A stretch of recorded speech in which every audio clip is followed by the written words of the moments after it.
많은 동화가 잔혹동화로 불리게 된 이유. 많은 동화가 잔혹동화로 불리게 된 이유는 그 기원이 가진 역사적, 문화적 배경에서 찾아볼 수 있습니다.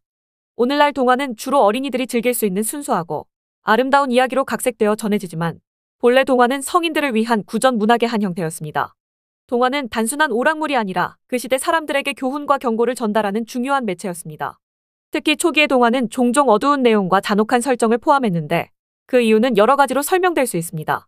동화의 가장 중요한 목적 중 하나는 교훈을 주는 것이었습니다. 동화 속 이야기들은 어린이뿐만 아니라 성인들에게도 도덕적 가르침을 주기 위해 쓰였으며 현실에서 맞닥뜨릴 수 있는 위험을 극적으로 보여주기 위해 잔혹한 장면이 자주 등장했습니다. 대표적인 예로 빨간 모자 이야기를 들 수 있습니다. 이 이야기는 낯선 사람을 경계하라는 경고를 담고 있으며 이를 강하게 전달하기 위해 늑대가 소녀와 할머니를 잡아먹는 장면이 포함됩니다. 이러한 잔혹한 설정은 어린이들에게 경각심을 일깨우고 도덕적 가르침을 전달하는 데 효과적이었습니다. 신데렐라도 초기 버전에서는 상당히 잔혹한 요소를 가지고 있었습니다.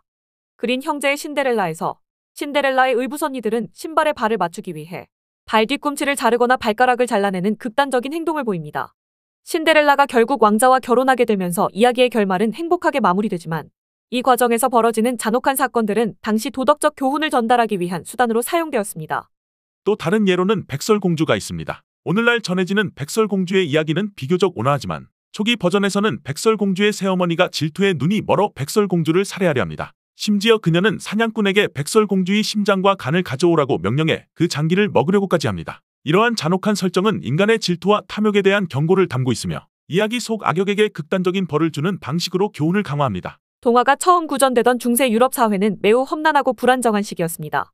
질병, 전쟁, 기근 등이 일상적이었고 사람들은 현실의 어려움과 공포를 이야기 속에 반영했습니다.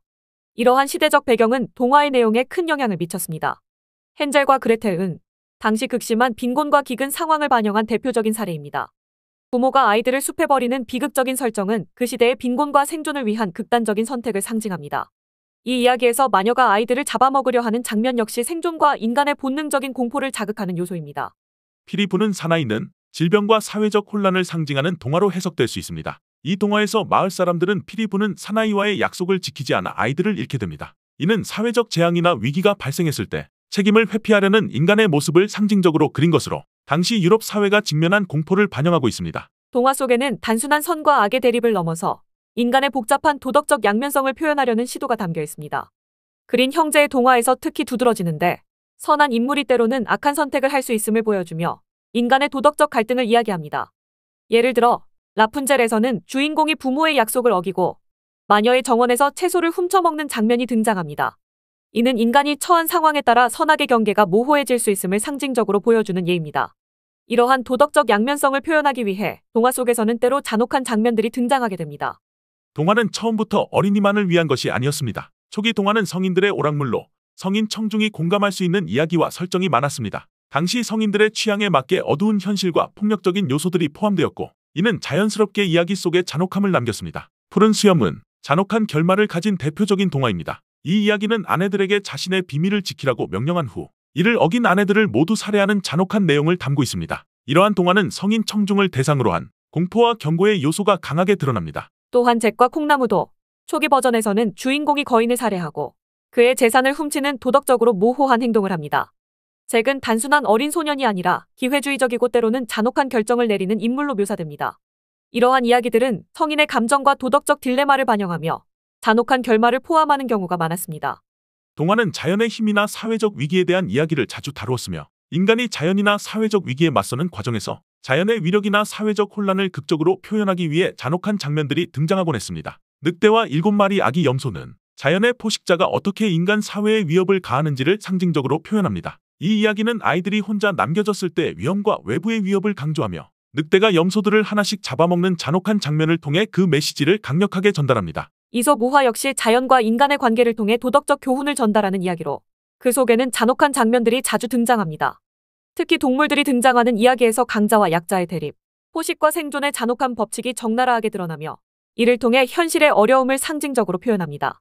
많은 동화는 신화나 전설에서 그 기원을 찾을 수 있습니다. 미녀와 야수는 신화적 기원을 가진 대표적인 동화로 야수로 변한 왕자와의 이야기는 인간의 내면을 상징적으로 표현하고 있습니다. 신화 속에서 인간은 종종 신이나 자연의 힘에 의해 잔혹한 운명을 맞이하며 이를 통해 인간의 나약함과 자연의 무서움을 강조하려 했습니다. 이러한 신화적 기원을 지닌 동화들은 종종 잔혹한 결말을 통해 인간의 한계를 드러내며 교훈을 남깁니다. 결국 동화가 잔혹하게 느껴지는 이유는 당대의 사회적 현실과 인간의 본질을 반영하고 있기 때문입니다. 동화는 그 시대 사람들의 삶 속에서 나타나는 어려움과 고통, 도덕적 갈등을 이야기하며 이를 통해 생존과 도덕성에 대한 교훈을 전달하고자 했습니다.